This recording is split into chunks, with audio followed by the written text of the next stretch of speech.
అత్తమ్మ టీవీకి స్వాగతం. అత్తమ్మ టీవీలో ఈరోజు రుచికరమైన కంద గుడ్డు కూర ఎలా తయారు చేయాలో నేర్చుకుందాం. ఎంతో టేస్టీగా ఉండే కందగడ్డ గుడ్డు పులుసు ఈజీగా తయారు చేసుకోవచ్చు. ఇది వేడివేడి అన్నంలోకి మరింత రుచిగా ఉంటుంది. ఈ కూర తయారీ కోసం కావలసిన పదార్థాలు: కందగడ్డ 1/2 కేజీ, వాటిని పీల్ చేసి ఈ విధంగా పొడవుగా ముక్కలుగా కట్ చేసి పక్కన పెట్టుకోవాలి. చిన్నగా కట్ చేసుకున్న ఉల్లిపాయలు 2, పచ్చిమిర్చి 3, కట్ చేసుకున్న టమాటా 1,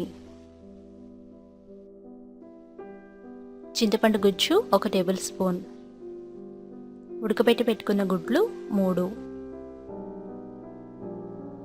నూనె 2 టేబుల్ స్పూన్లు, అల్లం వెల్లుల్లి పేస్ట్ 1 టీ స్పూన్, కారం 2 టీ స్పూన్లు, ఉప్పు తగినంత, పసుపు 1/2 టీ స్పూన్. మిర్చిని బట్టి ఎక్కువ తక్కువ ఉప్పు కారాలు వేసుకోవచ్చు. కొత్తిమీర 2 రెమ్మలు, గరం మసాలా పొడి 1 టీ స్పూన్, ధనియాల పొడి 2 టీ స్పూన్లు. ఇప్పుడు తయారీ విధానం నేర్చుకుందాం. ముందుగా స్టవ్ మీద కడాయి పెట్టి నూనె వేసి వేడి చేయండి.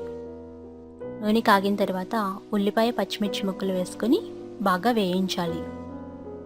దాదాపు 5 నిమిషాలు ఇవి బాగా మెత్తబడేంత వరకు వేపాలి.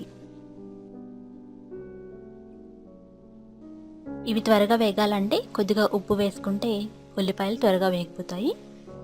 కొద్దిగా ఉప్పు వేసి బాగా వేపండి.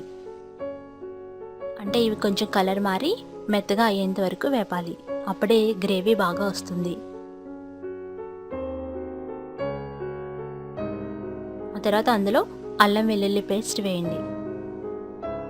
అల్లం వెల్లుల్లి పేస్ట్ వేసి పచ్చివాసన పోయేంత వరకు వేపాలి. మీడియం ఫ్లేమ్లో పెట్టి వేపుకోండి. ఇప్పుడు కట్ చేసుకున్న కంద ముక్కలు వేయండి. కంద ముక్కలు మీకు నచ్చిన ఆకారంలో కట్ చేసుకోవచ్చు. దాదాపు 3-4 నిమిషాలు వేపాలి. కందని శుభ్రంగా కడిగి తొక్క తీసుకొని నీళ్ళలో కడిగి పెట్టుకుంటే అవి కలర్ మారకుండా ఉంటాయి.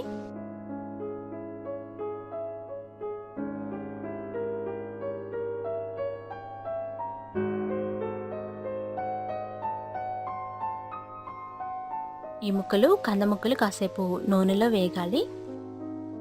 ఇప్పుడు అందులో కట్ చేసుకున్న టమాటా ముక్కలు వేయండి. టమాటా ముక్కలు వేసి మళ్ళీ బాగా కలపాలి. మరొక 2-3 నిమిషాలు బాగా వేయించాలి. తర్వాత అందులో పసుపు వేయండి. పసుపు ఆరోగ్యానికి చాలా మంచిది కాబట్టి ప్రతి కూరలోనూ పసుపు వేసుకోండి. ఈలోపుగా గుడ్లని 12 నిమిషాల పాటు బాగా ఉడికించుకొని పెట్టుకోవాలి. చింతపండుని కొద్దిగా వాటర్లో నానబెట్టుకోండి. ఉడికిన గుడ్లని తొక్కలు వలిచి పక్కన పెట్టుకోవాలి. ఇప్పుడు మూత తీసి చూస్తే టమాటాలు కూడా మెత్తబడినాయి. ఒకసారి బాగా కలపాలి. ఇప్పుడు ఉడికించి పెట్టుకున్న గుడ్లకి చిన్న చిన్న ఘాట్లు పెట్టి కూరలో వేసుకోండి. ఘాట్లు పెట్టి కూరలో వేసుకోండి. తర్వాత అందులో కారం వేయండి, ఉప్పు వేయండి. మీ రుచికి సరిపడిగా ఉప్పు కారాలు సరి చేసుకొని వేసుకోవచ్చు. ఒకసారి నెమ్మదిగా కలపాలి. అప్పుడే ఉప్పు కారం ఈ గుడ్లకి పడతాయి. జాగ్రత్తగా కలిపి 2 నిమిషాలు వేపుకోవాలి. మూత పెట్టి ఒక 2 నిమిషాలు మగ్గించండి. తర్వాత మూత తీస్తే ఇవి కాస్త మగ్గుతాయి. ఇప్పుడు అందులో చింతపండు రసం వేసుకుందాం. ఈ విధంగా చింతపండు పులుపుని వేసుకోండి. మీ పులుపుకి తగ్గట్టుగా చింతపండు గుజ్జు వేసుకోవచ్చు. తర్వాత గ్రేవీకి సరిపడా నీళ్లు వేసుకోండి. ఒకసారి బాగా కలిపి దాదాపు 7-10 నిమిషాలు మీడియం ఫ్లేమ్లో పెట్టి ఉడికించుకోవాలి. కూర ఈ విధంగా కుతుకుతామని ఉడుకుతుంది. మీకు కావాలనుకుంటే మరి కొంచెం వాటర్ వేసుకొని కూరను ఉడికించుకోవచ్చు. కందగడ్డలు బాగా ఉడికి కూర ఎంతో రుచిగా ఉంటుంది. ఇప్పుడు అందులో ధనియాల పొడి వేసుకోండి.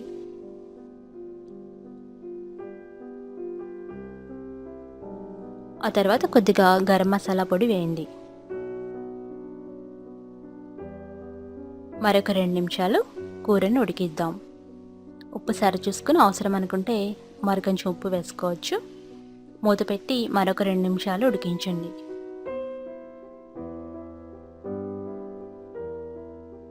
ఇప్పుడు అందులో కొత్తిమీరని తుంచి వేసుకోండి. ఒకసారి కలిపి కూర దగ్గర పడిన తర్వాత స్టవ్ ఆఫ్ చేసుకొని సర్వ్ చేసుకోండి.